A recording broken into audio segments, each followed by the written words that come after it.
You probably won't believe me, but you have to. Because if I don't get any help, I will be stuck here, possibly forever. This isn't the sort of life I wanted when I was growing up.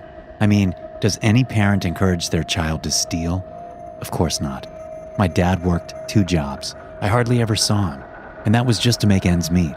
My brother and I went to school every day like good kids, but often we came home hungry because we couldn't afford to pay for the lunches.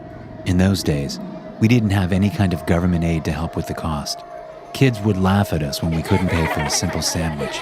Along with the daily ridicule at lunch, my youngest brother Joseph would grab his stomach and moan in pain. This enraged me to no end, and I felt compelled to do something, to take matters into my own hands. I vowed that my brother and I would never go hungry again. From that moment on, I would steal food from the lunch line without anyone noticing. I became so good at stealing that it was second nature to me. One day, my father never came home from work. It was at this moment where my skills became a necessity. I had to provide for my family in the only way I knew how. I scoped out the house for a week. It was in a middle-class neighborhood just across from the Bay Area, and I couldn't help but to think it was an easy mark. There was no indication that the homeowner was even there at all. I just figured it must be a summer retreat. I waited until it got dark to sneak in the back. There were no dogs and no security system, so I knew getting inside would be a breeze. As a matter of fact, the patio door was unbolted. The entire house was silent. I remember thinking it seemed almost too quiet. I've never believed in ghosts or anything supernatural, but this particular night, I got a bad vibe as I walked through the rooms. Something was off. I could just feel it in my bones. I checked the master bedroom to be sure that nobody was home. Sure enough, it was completely empty. I went from room to room, seeing where they kept their valuables. The place felt like a tomb rather than a home, I thought. Everything had dust caked on it, and the furniture was untouched. I went toward the back of the house and peeked into the room. I saw sleeping children, 2 girls sleeping in separate beds. At least the place isn't totally abandoned, I thought to myself. I also noticed the electricity and water still worked, so I knew someone must pay the bills. I paused when I saw a stairwell leading down into a dark basement below. Usually I avoid anywhere that makes me feel like I'm going to be trapped, but something compelled me to check it out. I treaded lightly just in case there was some sort of sensor I couldn't see, and peered into the darkness.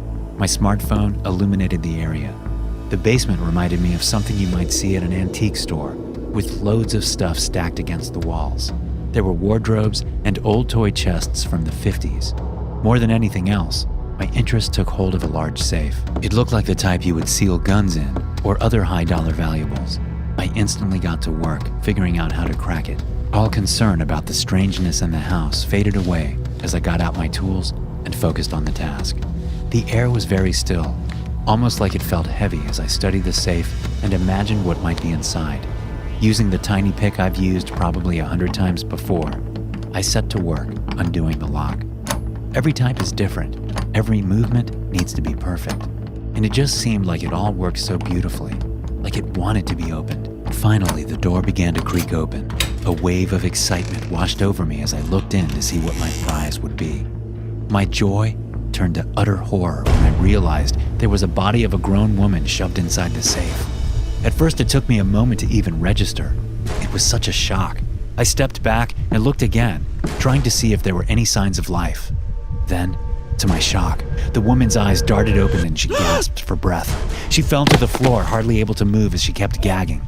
I panicked and dropped my flashlight. I darted up the stairs. What sort of madhouse was this? Why was she down there? What else was this place hiding? I moved toward the patio door where I had come in, figuring that it was best to live and let live and forget I saw a thing. In other words, get out of Dodge before it was too late. To my horror, the door was bolted shut, and no matter how hard I tried, it wouldn't open.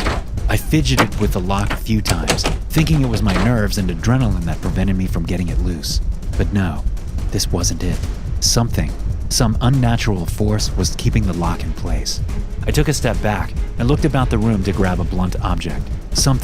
Anything to shatter the glass. I found a vase. I smashed it straight against the glass panel, only to have shards of the material cascade across my face. I stumbled back in pain and confusion, trying to figure out what was happening when I heard the strangest, desperate moan from the basement. Help me, please help.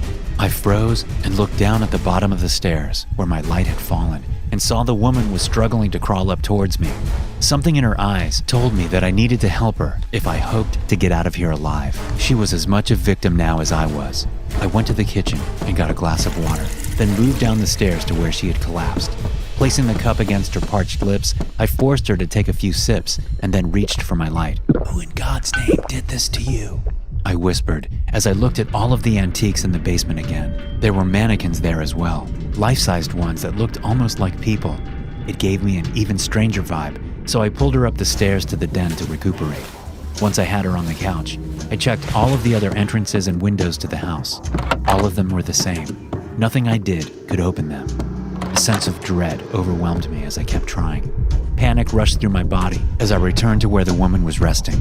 She looked like skin and bones. You can't leave," she said as she weakly reached for another glass of water. I gave it to her as fast as I could, trying to keep my own hands from shaking as I let her recover. "Please help me," she said as she finally got a chance to catch her breath. "What happened to you?" "This house, it's taken a hold of me. It won't let me leave. It needs a host," she said as she sat up and placed a hand on her stomach. "What month is it?" "August. Wait, how long were you in that safe?" I asked. "Only recently, but it feels like forever. It was the only way I knew to survive, to go in there. I had just enough oxygen left," she mumbled as she looked about the room. Her eyes looked frantic, like she was expecting the house itself to come to life and attack her. "What is this place?" I asked her. I listened as she told me her story. Her name was Sophia, and she was a single mom with 2 daughters, Rose and Marie. They should have been a typical suburban family. I don't know why their names stuck in my head, but as she described their faces, their smile, and their dimples, it was like I could see them here in the room with us, laughing and running around the den with bubble wands as princesses. "The realtor told us this was a good neighborhood, low crime rate, schools were excellent.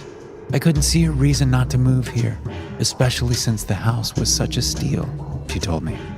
"The sense of unease began that very first night.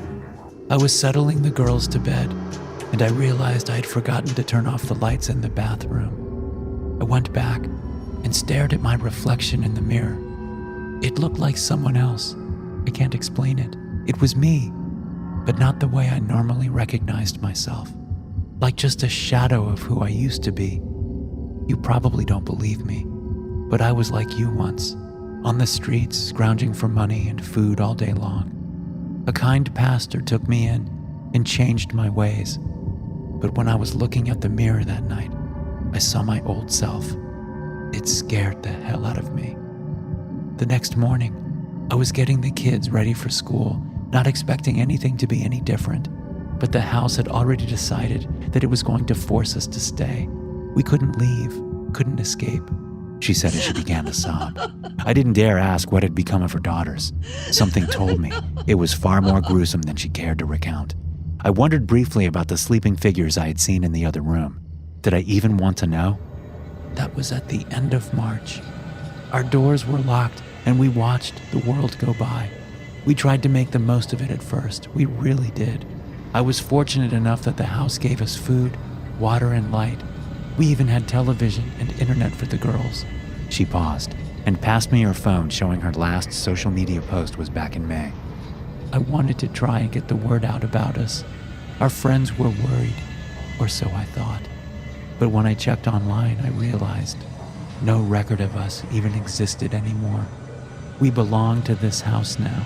No one was coming to rescue us, and any attempt we made to warn others was not going to make a difference." Sophia's voice began to shake. "I had this sickening, sinking feeling. The realization struck me that we were never, ever going to get out of here, prisoners to this unseen beast." Sophia started to shake and cry, barely able to hold it together as she told me how the story ended. "Rose and Marie were so brave up until the end. I wanted them to be thankful for the time we had together. But it broke my heart when I realized they could never have a normal life. They were robbed of that happiness, and I couldn't live with myself because of that. They didn't deserve it." Her eyes became misty, and she stared out toward the sky. Then she jumped up and started to scream. She slammed her fist into the window, desperately trying to break it.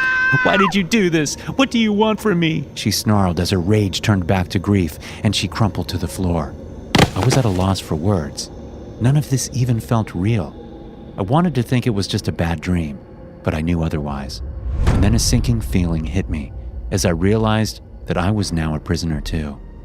"Has it ever spoken to you?" I asked as I helped her to her feet. She shook and then pushed me away. "I thought that it wanted us dead. That's why I did it. It's why I let my girl so peacefully go into the night. I wanted to die. I tried. Damn it, I did. The monoxide was supposed to be the way out for us. Instead, it brought me you. Why? Why did it need you?" she whispered. I didn't know how to answer that, but she seemed all too eager to spout a theory as she got away from me and scrambled to the kitchen. She grabbed a knife, waving at me erratically. "You don't want to do that," I warned her. "I watched as my little girls took their last breaths. I let them fall asleep in death because I was sure that if we just died, the house would let us go. But it won't. It couldn't. Not until it found you." "Lady, put the knife down, please," I said as a wild look sparkled in her eyes. "It needed a new host, something to feed off of. That's why when I locked myself in the basement, I was so sure the fumes would get to me faster. But then I realized it wasn't working." She leaned towards me, trying to attack as I retreated, knocking furniture over. "But the house compelled me to get in that safe, to wait for you. It knew somehow you were coming," she said erratically. I stumbled into the same bedroom as before. Another wave of terror overwhelmed me as I looked down and realized that the slumbering forms I had seen earlier were in fact 2 corpses.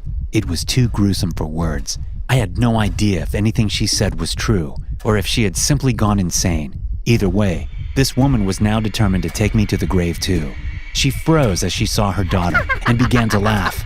"I understand now. I know why I couldn't before. I had to wait," she mumbled as she stepped away from me. Now I can be free," Sophia said as she placed the blade against her throat. I instinctively tried to stop her, but it was too late. Blood spilled out as she sliced her jugular, and she fell to the floor. I was standing over her as she gasped and choked on her own blood. Then the house was quiet again, and I was alone with these corpses. If you have ever been in a house late at night, you know there are some older models that have to settle in the night. It's this low groaning noise that seems to reverberate through the house. I heard it that night as I stood there in the empty halls, but it didn't sound like anything a normal house might do. This was a moan from hell itself, and I realized what Sophia had said was true.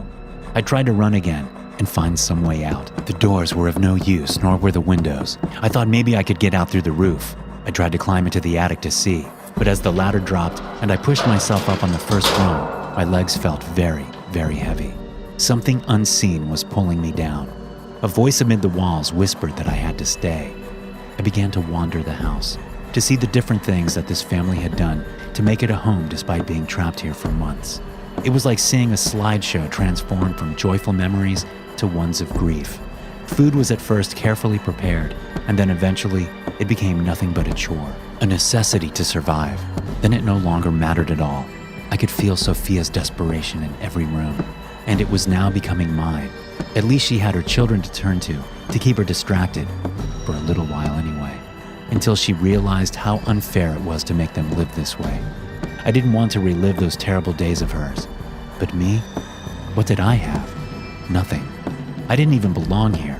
I came here to steal, and instead wound up the one stolen. Ironic, really. The house was now what would rob me of any chance at a life beyond this. I sat on the couch, thinking all of this over as daybreak came, and light shifted into the empty house. I knew that the house required me to stay, even if I didn't want to, unless I got someone like Sophia to come here and to set me free too. Someone like me. I found her laptop in the master bedroom and set up a listing on Zillow. Retail price of only $193,000, a steal in this neighborhood. I made sure to list the schools and the low crime rate. That way, when the realtor came to show the house, they wouldn't even suspect its dark past. Then I disposed of the bodies. Chemicals in the garage were the easiest way. I think I lost every last bit of what soul I had left when I chopped up those children. I know they were already long gone, but it made me feel less than human. It was then I realized I had already become part of the house too. Another victim of a cycle that was about to repeat. It won't be long now. The house will let me move on and take on a new host. I leave this behind for whoever is the new owner to be warned of what is to come for you. Maybe you will be able to survive longer than Sophia or I. Maybe it is possible to make this place a home, but something in my bones tells me that's exactly what it wants you to think, and it will just hunger for more. Thanks for listening. If you enjoy these stories, be sure to subscribe to the podcast and check out some more of my episodes here.